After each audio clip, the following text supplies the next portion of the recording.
Hi folks, Ruben Swartz here to talk about how to have more conversations that matter to get your first sales and how to grow. I'm the founder of Mimiran, CRM for people who hate selling, and chief nerd on the Sales for Nerds podcast. And I want to thank Aaron and Marissa for putting this thing together at the last minute. Everything's kind of in crazy flux right now, and I figured this is kind of the least we can do to try to make up for some of the big major in-person events that have been canceled. So who is this really for? I think primarily it's early stage companies who are looking for product market fit. If you don't have that, you've got to get out of the building and have conversations. And I talk to so many people who feel like they're working really hard and they're kind of spinning their wheels. And it's because they're just not having enough of the right conversations, or more generally, they're probably just not having enough conversations. See this time and time again, and I've been guilty of it myself. Later stage companies that have consultative sales cycles. In other words, it's not just a click to start and away you go. You have to actually talk to someone along the way, or you might want to talk to someone along the way, or even a self-service style SaaS companies who want to develop a stronger partnership networks.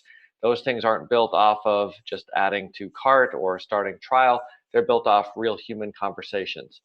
And then I think anyone who actually wants to have deep relationships with their customers and really understand them, you need to have conversations. Conversations are sort of the atomic unit of real human interaction. And so much of what we do with technology and the cloud and SaaS and so on is about how do we avoid some of this stuff and how do we automate it. And as an introverted technical person, I find that really appealing. I literally started off my career as a Birkenstock wearing developer. And the first time I went to a customer site, I managed to accidentally throw my rental car keys in a dumpster along with a bunch of fast food wrappers, which I just took as a sign that I should not be visiting customers. I should stay at my Birkenstocks at my desk. Eventually, I realized that all the interesting problems are actually where the customers are. So I bought a suit. I went to visit customers. I started my own consulting company, had twins, didn't want to travel so much anymore. Read The Four Steps to the Epiphany by Steve Blank. If you haven't read it, I highly recommend it. Really all about some of the pitfalls that us technical people often fall into because we're so enamored of the technology. And I read the book, I got the message, and of course I went and applied the lessons all wrong, which is a story for another time. But I've got these twins and they have taught me a whole bunch of stuff about sales and marketing. But what I want to get to today is this notion that, hey, technology feels great when you're a technology company. A lot of us got into it because we want to build cool stuff. And sales feels kind of icky. We don't want to be doing that sort of slimy Glengarry, Glen Ross, used car salesman kind of thing. But what happens when we do this? Well, when we end up building something that people don't really want, and then sales and marketing gets harder, and it just goes worse and worse in a negative, vicious cycle.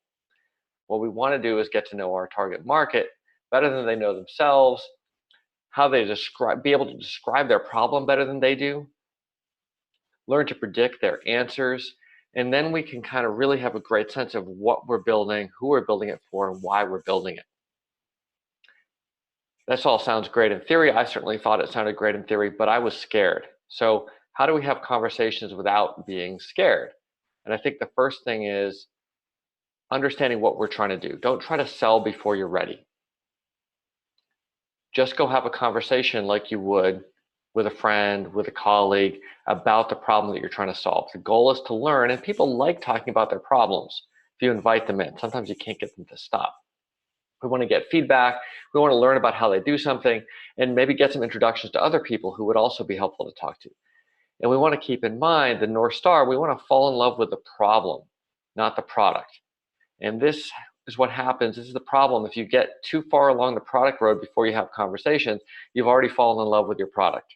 Even if it's not quite right, it's really hard to fall out of love with your own product. It's like your baby. We want to fall in love with solving the customer's problem by getting to know them, and then we'll build the right product that's going to be really helpful to them, and we'll know how to describe it. Part of what is so important here is just the notion of the scale of what we need to do. I know that when I was starting out, I was like, oh, I need to do custom development. I need to call some people. Oh, wow, I've got 3 calls scheduled next week. And I was really proud of myself. And I know that I hear from people all the time who are in a similar situation today. They're doing the same thing. Oh, wow, I've never done 3 calls in 1 week. This is huge. This is massive. I can't take it. And we need to completely change our expectations of scale. We need to pump up the volume. we think of Uber as this big juggernaut that's all automated, but when it started, Travis was calling up hundreds of taxi drivers in San Francisco and just talking to them. Tugan Das, who came on Sales for Nerds a few months ago, when he was starting LeadSift, he called hundreds of people. The amount of time that you have to spend talking to people, if that's the thing that you need to figure out, if you need to figure out product market fit, what else are you doing that's more important than talking to prospects, talking to people in your audience, or talking to people who might be related, who can introduce you to the right people? I would posit there's nothing that you can do that's more important than that. And if you're doing that for a significant chunk of your week, you should be having dozens of those kinds of conversations every single week. So that sounds theoretically useful, but you're not sure what to do. Here's a really simple outline. We've noticed that some companies that have some characteristic X often struggle with Y. Maybe it's companies that are in the oil and gas industry struggle with the fluctuation of the price of oil and gas, or whatever it is. And because of your expertise in the industry, or whatever else, whatever other reason is that you're talking to them, I want to get your advice on how serious this problem is and what it would take to fix it. Just like you're sitting down with them having coffee or lunch or a beer or wine or whatever, right? It's not a big sales conversation. And then we kind of let the conversation flow, but we want to ask certain things like, well, if it is a real problem, why haven't people solved it already? Let's make sure we're understanding what's holding people back, because we don't want to go through a ton of trouble and create something that's going to suffer from the same reasons that they can't solve it today. What we'd really love is to know what the problem is about solving this today, so that when we deliver our solution, not only can we work around that, but we can put that in the messaging. Of course, we want to get their take on how important is this? Is this something that's actually really valuable? And what would the impact be of solving it? And who else should I talk to? Oftentimes, it's not the person that we talk to first. It's the person that they know, or the people that they know. Say, oh, I'm not really an expert in this, but you should really talk to my colleague Susan, or whatever. Or there's somebody who comes to mind when you're talking about this problem. She was just complaining about it the other day. And don't forget, we're not selling. We're also trying to be helpful to these people. We're letting them vent a little bit.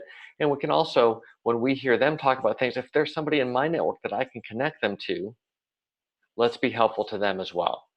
And then we want to have some next steps, which could include disqualification, right? These types of companies, these types of people, they are not a fit because of whatever, right? Maybe they have the problem, but it's not really highly impactful, or they have it, it's costing a lot of money, but it can never get the priority because of X and Y and Z.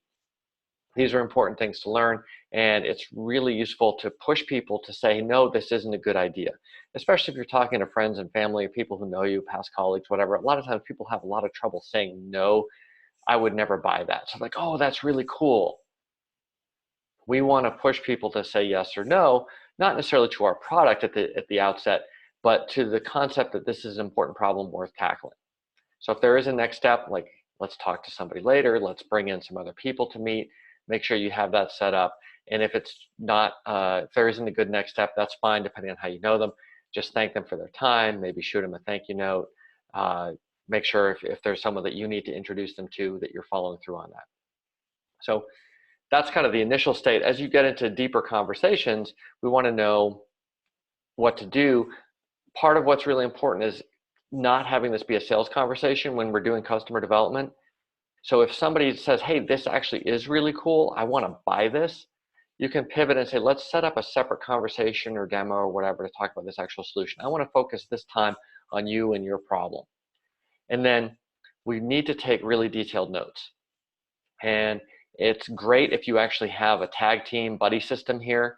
If you've got a sales-oriented founder who's really happy to be doing these conversations, and maybe a more technical-oriented founder who's a little bit more not into having the conversations, they can often be a great note taker. Because everything that's going to seem crystal clear in the meeting, after you have tons and tons of these conversations, things are going to get a little foggy, and who said what and why and what exact phrase did they use. So I like to tag notes, and here's a really simple system that you can use. Feel free, of course, to use your own if you've got one, but a lot of people just start writing stuff down, and I think organizing notes in a particular way is really helpful. So, for example, I like to say PE colon, and then I write down here's some where they talk about a problem statement. Oh, the thing that drives me crazy is, or I wish it didn't do whatever. What we're really trying to solve is why. That's a problem statement. We want to know, how do people describe their problems? So we can look at what are the commonalities between them, how do we go about organizing them, what language should we use in talking about them, not just in these conversations, but back to our website, even within the product itself. We want to tag solution statements. What I'd really like to see is a way to connect blah, blah, blah, blah. Then I wouldn't have to worry about the TPS reports or whatever it is. We want to know a little bit about the decision-making process. Is this something that they can just click and sign up and buy? Is this the kind of thing that they're going to have to get approval through 3 levels of committees for? Do these kinds of things happen on an ad hoc basis? Do they go through a budgeting committee? Do they need to line up with regular periodic budget planning, et cetera? How do companies that buy this kind of stuff, that suffer this kind of problem, how do they make buying decisions? Because we can come up with a best technical problem statement in the world, we can come up with a great technical solution, but if there's a mismatch with how people buy in the market, it's going to be really hard. Then we want to look at what's the current situation, what's going on in the organization. Do they reorg a lot? What's going on with the political climate? What are the things that they think are important about what's going on right now? And then you can also use some custom tags that relate specifically to your problem. Let's say that you have a financial system that needs to plug into an accounting system. You might make some kind of note around what the actual accounting system is, and you could say ACC or whatever your designated tag is for when someone tells us what their accounting system is, we're going to flag it. So when I go and search through all my notes, I can really quickly see who's got what accounting system and so on and so forth. So this is tactically how we're going to do this. How do we actually put this into place? First of all, we need to create some kind of call list. A spreadsheet is fine to start. Make sure you have columns for last conversation and next conversation. If you're familiar with Mimiran CRM, all this stuff is built in. But to start with, spreadsheet is great. Then I highly recommend connecting your phone to your computer or having some mechanism that lets you just click to make a call rather than having to enter numbers. It doesn't seem like it's that much work to dial 10 numbers at a time, but it really adds up. And these days, it's pretty simple to have some kind of solution that basically handles a telephone number, whether it's on your computer or you sync your spreadsheet to the phone, so you can just go through and click and make calls. Next, block out time on your calendar to actually make calls. I can't tell you how many times I've had people say, yes, this type of calling is the most important thing that I have to do. I really need to do it. Oh my gosh, I just don't have time. I say, okay, well, how much time did you have blocked out on your calendar to do it? Oh, right. So make sure that you're actually devoting time to making these calls. And whether it's your pre-revenue, just doing customer development, or you've got thousands of customers and you just need to make sure that you're actually staying close and connected with them, block out time to talk to people. And the other thing I'd say is people like to email first. Oh, I sent out a mass email. Everyone knows what I'm doing. All my people in my network, I send an email. Call first and then follow up with an email. You get so much more response from a call than an email. Email is so easy to ignore these days. Most of us are not complaining that we don't get enough email. And I would say aim for 5 to 10 or more conversations per day. And obviously that depends on where you are. This is sort of slanted at folks who are in the pre-product market fit mode, where this really is the most important thing to do. If you are in steady state mode, or you're just growing, you have product market fit, everything's humming along, you might not want or need to have that many conversations a day because you're busy doing other things. But whatever that goal is, basically block out time in the calendar to have that many conversations. And if you've got them pre-scheduled, that's great. Otherwise, just go down your list and call the next person in line until you've had that many conversations and or you run out of time. And keep doing this until you can predict what people are going to say. That's how you know you've done enough calling, right? You know exactly what they're going to say, perhaps even better than they do, right? Perhaps you know what they're going to say, and then you know how you're going to rephrase it in a way that they say, yeah, that's actually it. So who should we put in this call list? Well, let's start with people we know well in the target market. Obviously, that would be great. People we know well in related industries, or people who might know people in our target market. People we'd love to have as customers, top 100, maybe people we've worked with in the past, people who come to our website for a lead magnet. Anyone else that we need, all right, other people recommend is in the process of having these conversations. Where do these people come from? They might come from our existing CRM, they might come from our phone, our LinkedIn network, our email. Check out a tool called Sig Parser that can go through your email and pull out the contact info, including phone numbers from email signatures. Super handy if you're starting from scratch. Lead magnets on our website and so on. Wherever these things come from, we might need to kind of pull them together into one place. And then just as a note, we can take all this back to our website and feed information from our conversations into the web copy, right? What are the problems people are actually talking about? What are they looking for in solutions? So instead of just talking about features, features, features, we can talk about it in the same language that the customer is using. And then we can also create compelling lead magnets to convert visitors who maybe aren't ready for a free trial or a sales conversation, but they'd like to learn more about the problem. We can now have a really compelling vision of teaching rather than marketing about the problem. And of course, if people do grab lead magnets off the site, we want to make sure that we are calling them. Call them right away, call them repeatedly, preferably if you get notified when they're reading the lead magnet, call when they're reading, and then feed all of that into future calls, web copy, lead magnets, and even the product itself. So to recap, talking to people is very important. Put together a list, block out time, make it easy. It doesn't have to be a hard thing. If you are out there trying to sell something that's not ready to be sold, those conversations are going to be hard, they're going to be awkward. If you're there talking about people's problems with them, people love talking about that. Be helpful. Offer them connections, make it more than a one-way interaction. Discuss things, right? You might have some expertise to shed light on what they're dealing with, even if it's not directly related to your product. Take really good notes and make sure all of this feeds back in to your copy, your lead magnets, your product, and so on.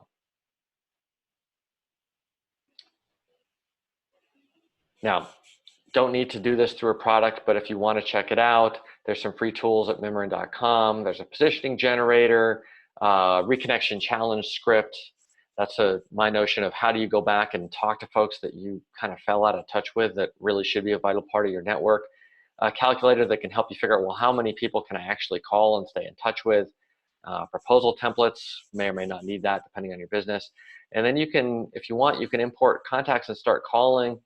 If Mimiran is useful to you as a product, then you can also automate creating lead magnets and dealing with proposals. And if you want to, you can use the code BlaaStr to save 10%. Check it out, mimiran.com/BlaaStr.